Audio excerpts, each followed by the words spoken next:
Tout aussi vital et toujours Rachel Cher, la préservation du milieu marin avec le relais ici de la Journée mondiale de l'océan dont c'est la 5e édition en Martinique.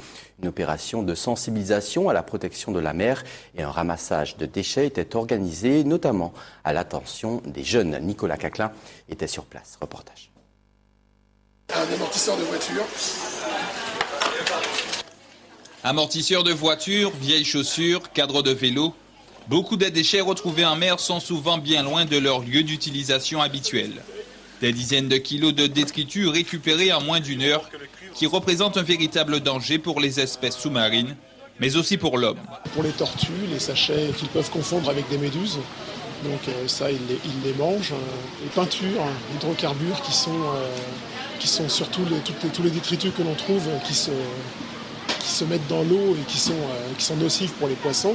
Et s'ils sont les poissons, quand on les mange, et après, ça risque d'être nocif aussi pour l'homme.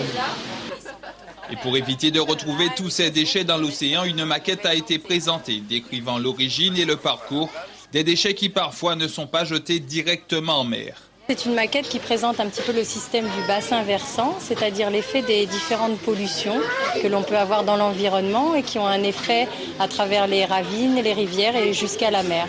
Voilà, c'est une situation un petit peu vivante où les gens peuvent se retrouver dans leur quotidien. Une journée de sensibilisation de toutes les générations qui semble avoir atteint une partie de ses objectifs. Il ne faut pas polluer la mer. Les déchets qu'on trouve dans la mer, eh ben, ça se dégrade, mais ça peut prendre du temps pour se dégrader. Qu'il faut être bon citoyen de la mer, car si on jette des déchets dans la mer, ça va tuer les animaux. Imaginons que c'est le poisson, on ne pourra plus manger de poisson.